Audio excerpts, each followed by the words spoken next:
Good afternoon. My name is Simbo Bright Samuel, and I'm going to be presenting graph neural networks together with my colleague Kaiwa Jashobi Magezi. We have a representation of distributed vector representations here, as we are going to go deeper to the graphical neural networks. So here we have an example showing nodes and their edges. So we are using a local representation of a banana, a mango, and a dog. So with the distributed vector representations, we have a local representation, and then we also have a distributed representation, how it will appear in case we use graphs. So with graphs, nodes, this is more like nodes and their neighbors. So a banana, we have a banana as a representation of a node, a mango, and a dog. So banana may have similarities with the mango. So this in a graph is being shown with the help of nodes and edges, whereby the yellowness of a banana can be the same, can have a similarity with that of a mango, a yellow mango. And also we have a dog here. There could be some similarity between a dog and a mango. So this is the representation of similarities between the nodes, the similarities shared between nodes. So all this information is is it's computed into this formula, and this formula is what a machine can, it's what it uses to understand the distributed vector representations, with a matrix of D, X cross V. So moving on to what is a graph.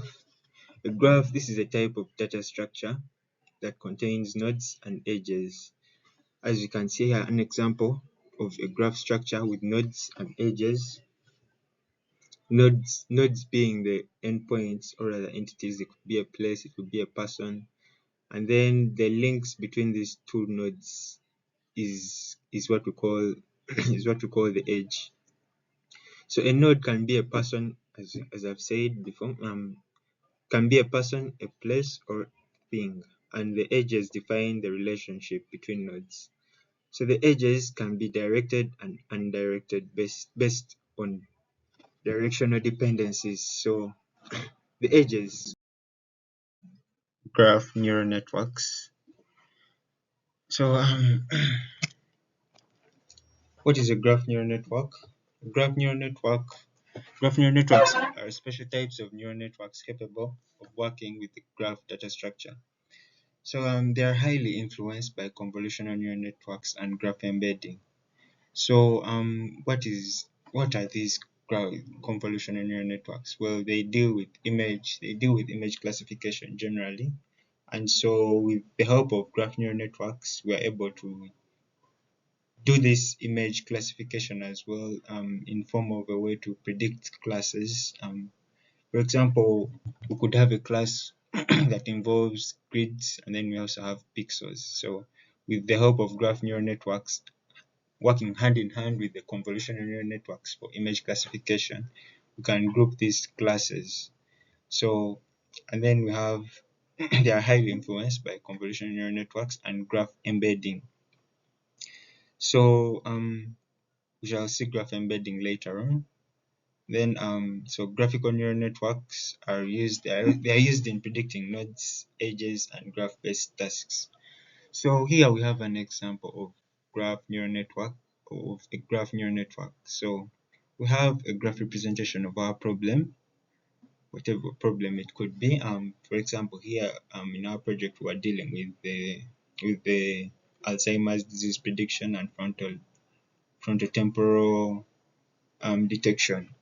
Toll deals with the brain, so we're dealing with signals of the brain, grouping each into nodes.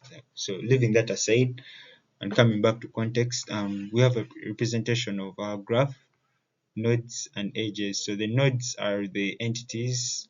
The entities could be a place, it could be a person, it could be something. And then we have edges. Edges are the links between the nodes. the that line between the circles. So these are the links between the nodes, and then here we have an initial representation of each node. So what we mean by an initial representation of each node is that each node it has specific features that define it. For each node, for a node, for example, a node could stand for something. Let me say features like age. A node could stand for age. Could stand for a specific class of images. Could stand for anything. Color, anything. So yeah, this is an initial representation of each node. In, in simpler terms, with graph neural networks, this is what we mean. Each node having specific features it stands for, and these features are being connected together with the help of the edges. Yeah. So moving on to the next slide. Moving on. So we have here a graph neural network. Sorry, we have here a representation of graph neural networks. So this is our initial representation of each node, and then using the GNN or the graph neural network, it we instead get this. We end up with information for every node. Out, as you can see, output representation of each node, and then from there, and then we can get our final output. It could be staff plus loss, or it would be task specific, depending on how we are. Okay, depending on what we are looking for. So we check with every graph neural network that is created. Sorry, with every representation that is created from the use of graph neural networks, there is always a loss expected. Here we have a representation of of our data. We have here nodes. We have a node D in blue. A, we have A in rather orange, yellow, I don't know. So with our graph neural networks, each node learns from the node neighboring it. So here we have a representation of D knowing about A, but A doesn't know about D. So how does the graph know from the neighboring nodes? So here D, sorry, D will get information from about A, and then A will also get information about D. As you can see here, this correlation. It's the same thing that is going to happen to all the other nodes in the graph. Moving on.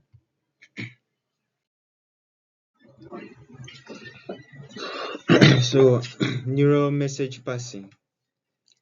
So with neural message passing, we have nodes, independent nodes. For example, we have here a representation of node D and node E, and also we have a representation of node F. So node F wants to get information, or rather requires information from its neighbors. So node D and E should prepare to send information to F, and in so doing, with neural message passing, the message is prepared, and then this message is sent off to F, and on receiving the message, once F receives the message, it updates its state to acknowledge that it has received information about node D and E, which previously it didn't know about. So these nodes are in such a way that they do not know about their neighbors, but in a way of wanting to know them, they use neural message passing.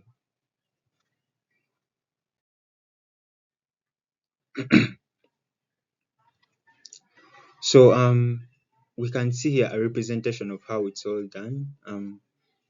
We have seen step 1 where the nodes are independent. Step 2, they're preparing the message. Then step 3, they summarize the received information. So the information that is to be sent off is summarized into a single unit, and then this information is then sent off to F. So here we see that the information that is got from D from D and E, it's put into a function, and this function is what updates the information of the state of F.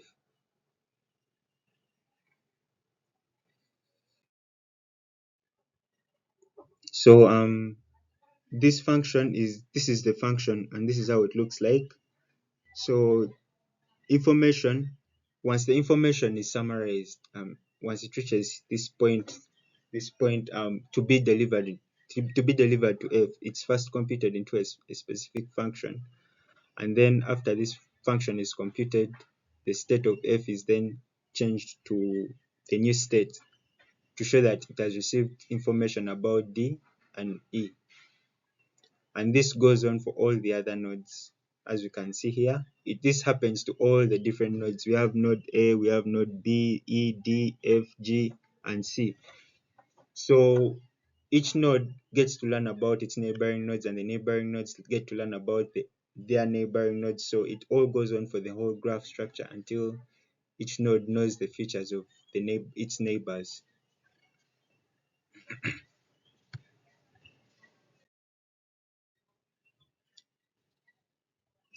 So here we have a representation of message passing, and this is how it happens, it comes about. So we have D and E, and D and E is going to update F.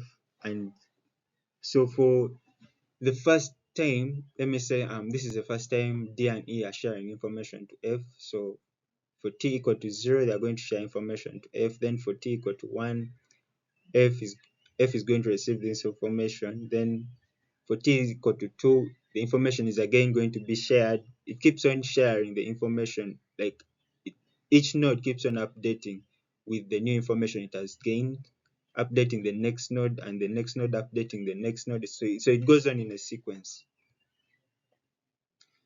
As you can see here, graphical neural networks, message passing in graphical neural networks. So it goes on for t equal to 0, t equal to 1, t equal to 2, t equal to 3, t equal to 4.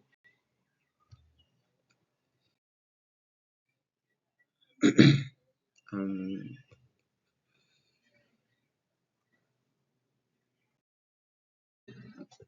so synchronous message passing in graphical neural networks, rather someone could call it all to all. Here it starts off when each node wants to learn about the neighboring node. So in doing so, well, it has to first learn about itself. So here in this scenario, a node knows itself, so it wants to know about the neighboring nodes, and then it wants to know about the neighbors of those nodes. Like it goes on wanting to know from the neighboring nodes, and until it knows about every single node in the graph structure.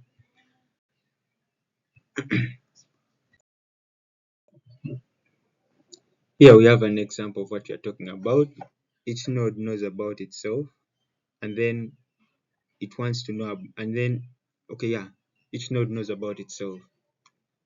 And then here we have each node wanting to know about the neighbors to the neighbors. Like it knows about its neighbors, and then it wants to know about the neighbors to the neighbors of those nodes until it knows about whatever is in that graph. Sorry, whatever node, each node that is in the graph structure. So output of graphical neural networks. So when we have our graph, so we stack the levels together. As you can see, a representation of our graphs. We stack the levels of the graph together, yeah, and then we come up with a vector output. So with this vector output, we're able to do node selection, we're able to do node classification and graph classification, yeah. So my colleague is going to come in for the next part. Thank you. Hello, my name is Kaiwa Joshua Bin Magezi, and I will just start from the uses of graphical neural networks. And the first use we have is graphs classification, and this is just where if we have an input graph, we are able to classify it into various categories. And this is used in applications such as social networks and text classification, things like that. Next, we can also do node classification by help of GNNs, and this just helps us. If you have like a new node onto the graph, you can classify it, predict with what kind of labels are missing and things like that. We can also do link prediction between nodes, and this just predicts links between a pair of nodes in a graph with an incomplete adjacency matrix, which we shall discuss a little bit later. It's commonly also used for social networks. We have also community detection, where we can check for graph nodes that seem to belong to a certain to a certain group. Basically, they have something in common, and that's what we call community detection. This just divides nodes into various clusters that are based on edge structure. This learns from weights and distance and graph objects similarly.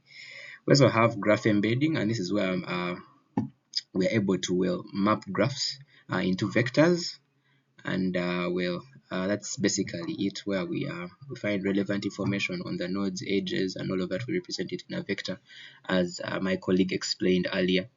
Then we also have graph generation, and this is where we are able to produce graphs from data. Basically, if we have like a sample graph, we're able to generate a new graph that is similar. You can see the representations of some of these uses in the diagram that we have here. We have this for graph classification, and we have node classification over here, where we have some empty nodes here where the question marks are the white ones. Then we also have link prediction, where we're able to detect some links for some nodes depending on the adjacency matrix if it is incomplete.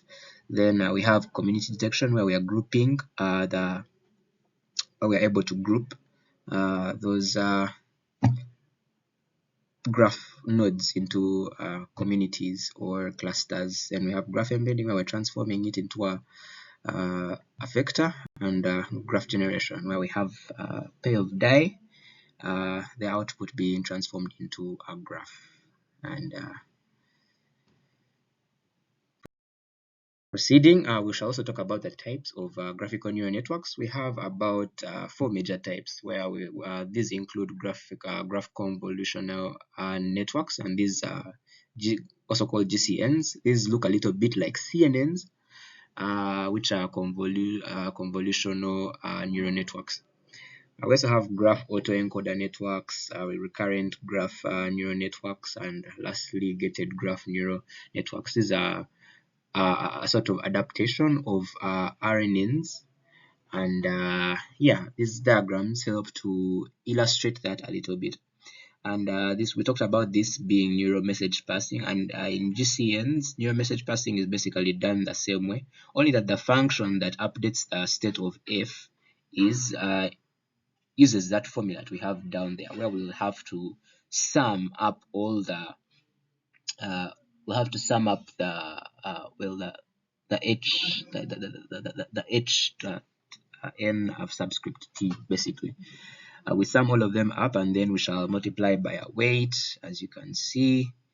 So that's generally the formula for GCNs, the function that updates the current state of the node which is receiving the information. For this case, it is F. Then we also have the gated graphical neural networks, and these use GRUs in their functions, and this just also basically sums up the product of a vector E and the current state, which is represented by HNT minus 1. So yes, those are some pictorial representations of the types of graphical neural networks. Looking at expressing GNNs as matrix operations. Here we're going to look at what we call adjacency matrices. And here we have an example of an adjacency matrix, and then we have another vector n, which is representing the nodes A, B, and C. So whenever we perform a dot product of A and N, the adjacency matrix, and the vector of the nodes, we are going to produce sort of a vector that is showing us the relationships between that result from the edges. As you can see, we have a 0 up here, which shows us that node A has like it gets its information from itself basically. So it's a load, it's not receiving anything. And then node B we see is receiving from A, that's why it has an A here. Then we have an A plus B, which is for C, since A is updated by A, sorry, since C is updated by both A and B. So that's how we normally use adjacency matrices to describe the edges of the graph representations in graph neural networks. So we can move on to applications of these graphs. So where can we use GNNs? As we mentioned earlier in the uses, social networks for sure. We also have transportation networks, and you can see this in like Google Maps, things like that, for being able to find the shortest route, things like so. Those sort of applications use graphical implementations. And social networks, things like friends, being able to send a friend request to you, things like that, for someone to have people that you may know, they use that using relations from graphs.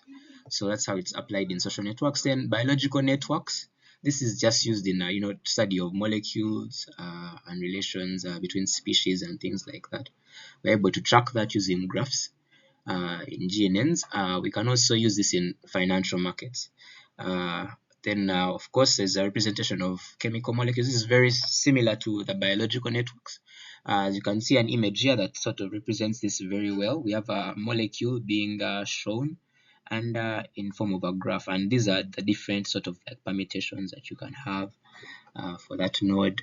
And that's in fact one of the first fields in which the idea of graphical neural networks originated was in chemistry, as they were using it to study molecules, chemical compounds.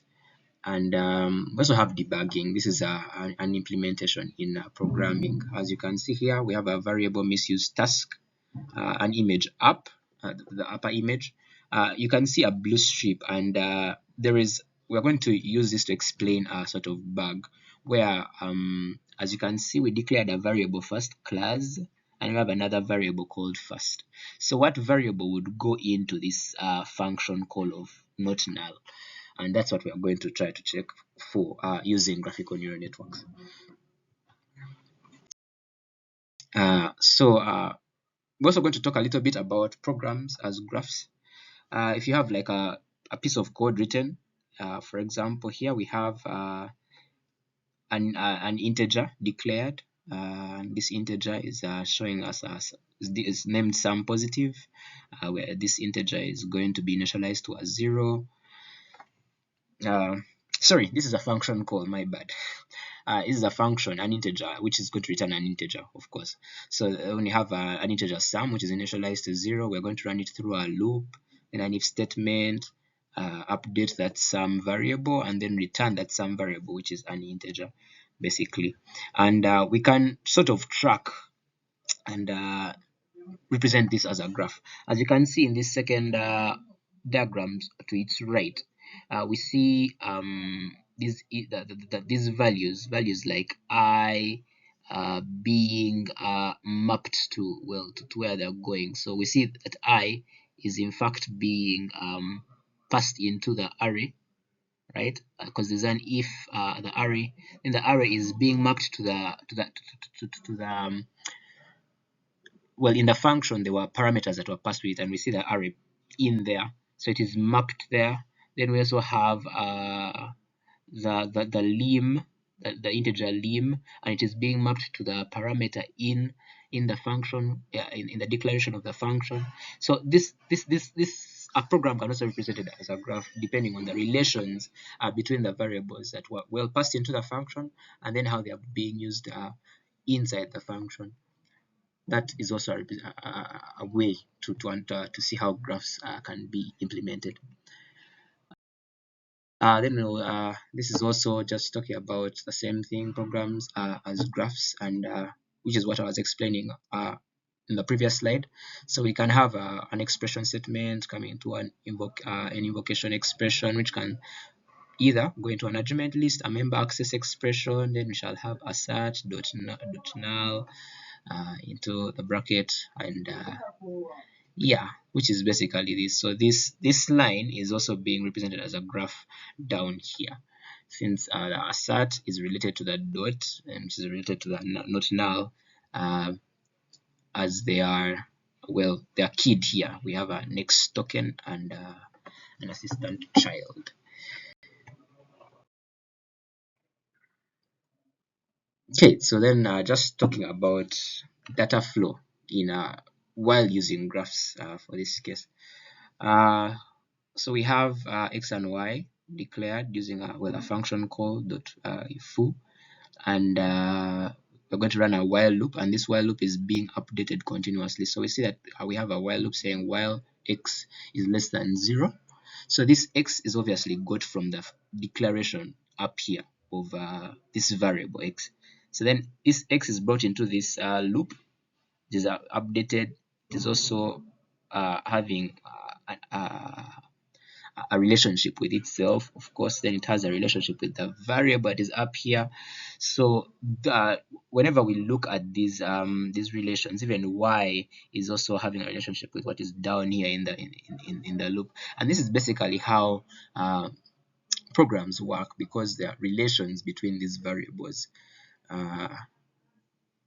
if we analyze them. And so yes, this is a more detailed graph that is just explaining every step. We have the last write, we're having the last use until the computed form, and just we see this value being updated every single time, just like in graphs. We have the state of the previous node being updated to the current node, hence giving us a new state of that node, and these nodes for this case are x and y.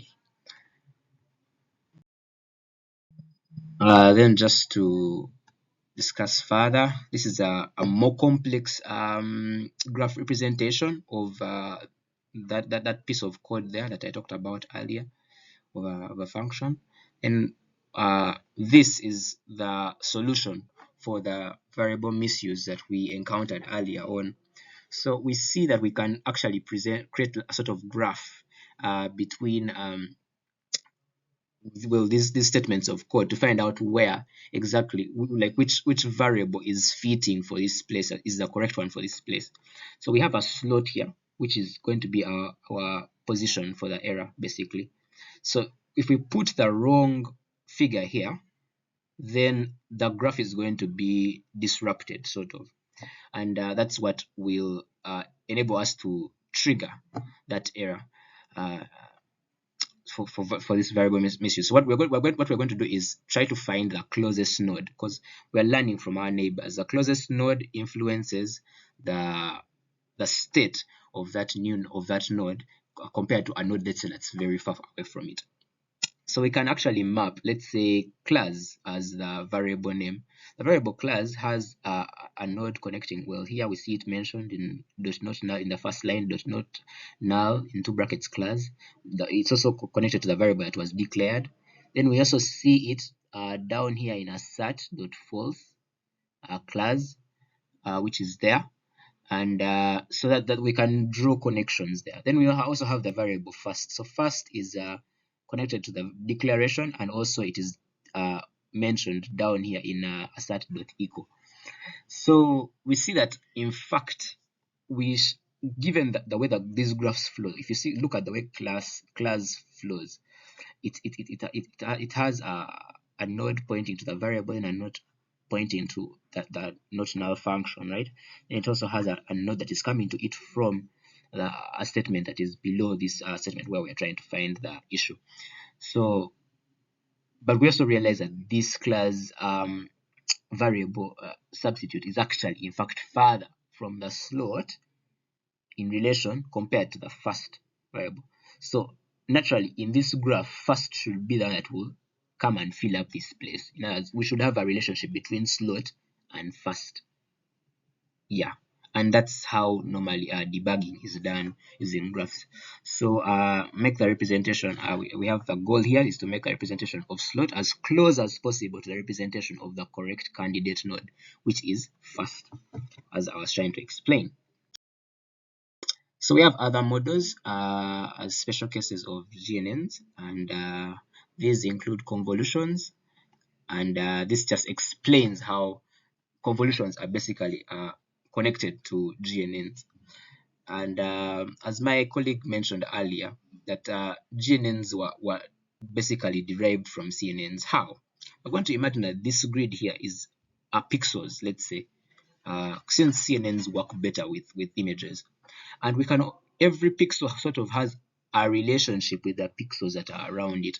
And that's how we produce GNNs basically, as you can see in this diagram below here, that the pixels are having relationships with their neighbors, and this, whenever we collect now information from these neighbors so that we can place this pixel correctly, that produces a GNN of sort. Okay, next slide.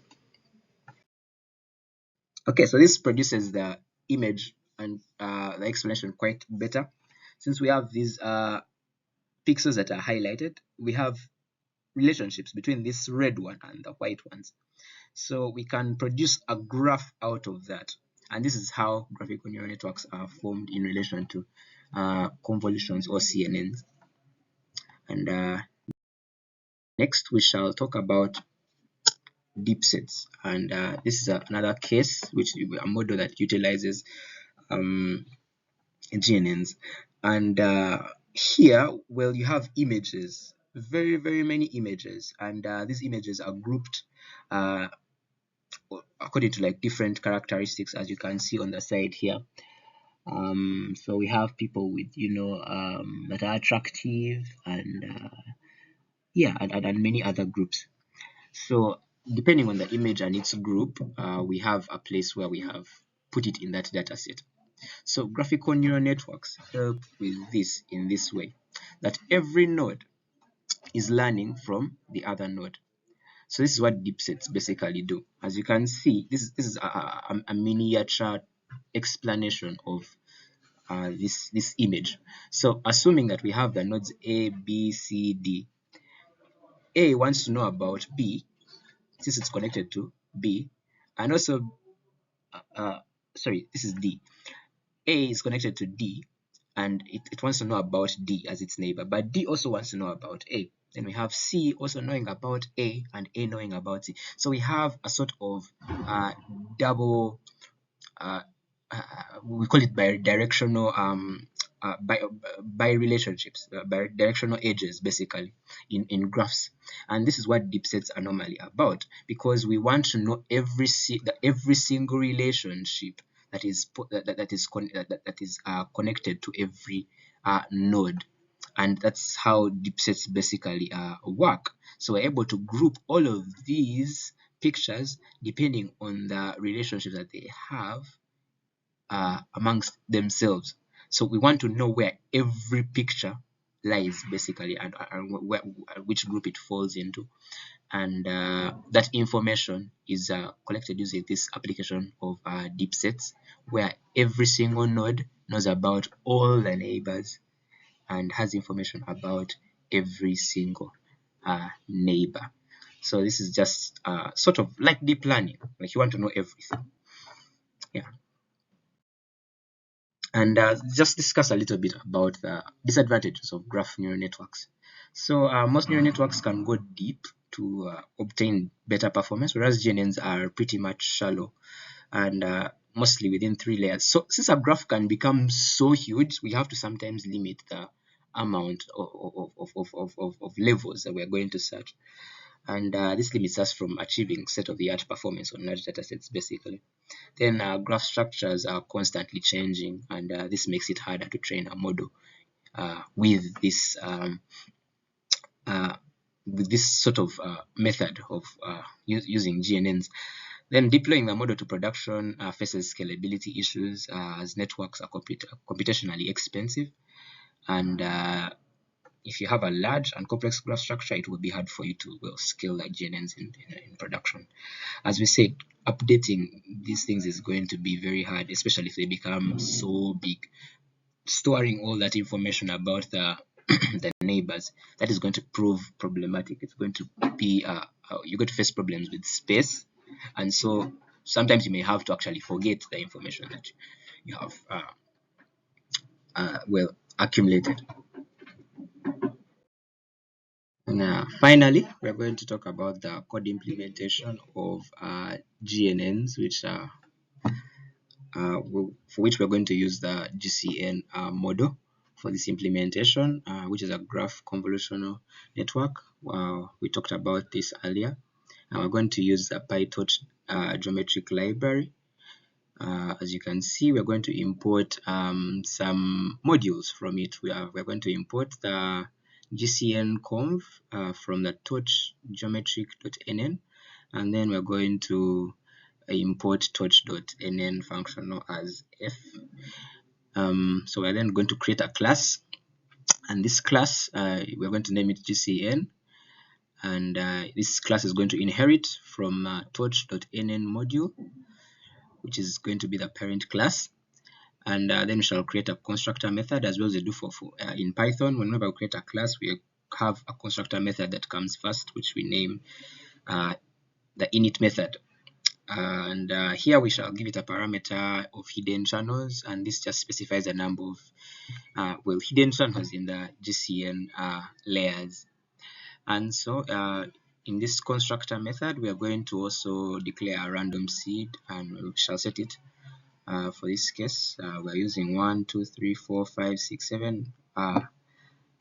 Yes, and so yeah, we shall then create a layer, and we're going to name our layer conv1. And for this first layer, we're going to use input of a number of features in the dataset. Then we shall also create, use the hidden channel, then create a second layer. And in this second layer, we're going to take as the input the number of hidden channels and then the number of classes in the dataset. After that, we create a forward method, and this one just takes in the input of the node features x and then the edge indices, which we are labeling as edge index. And after that, we shall this method basically applies to the two GCN layers, which are in sequence. And between the layers, we are going to also have a relu activation function, and this is applied to the output of the first layer. As you can see, since we got the output of the first layer self.conv, then we're going to activate the relu function. And yeah, we shall also have a dropout layer, and this is applied with a probability of 0.5 just to prevent overfitting for our training set, basically. And yes, then we shall have an output from 2, and yeah, then we shall return x. So then we have finally an instance of the GCN class being created with 16 hidden channels, and we have a printout of the model to show the structure of the two GCN layers. And yeah, that's basically our code snippet for today. Thank you so much for listening. This has been group 5. Thank you.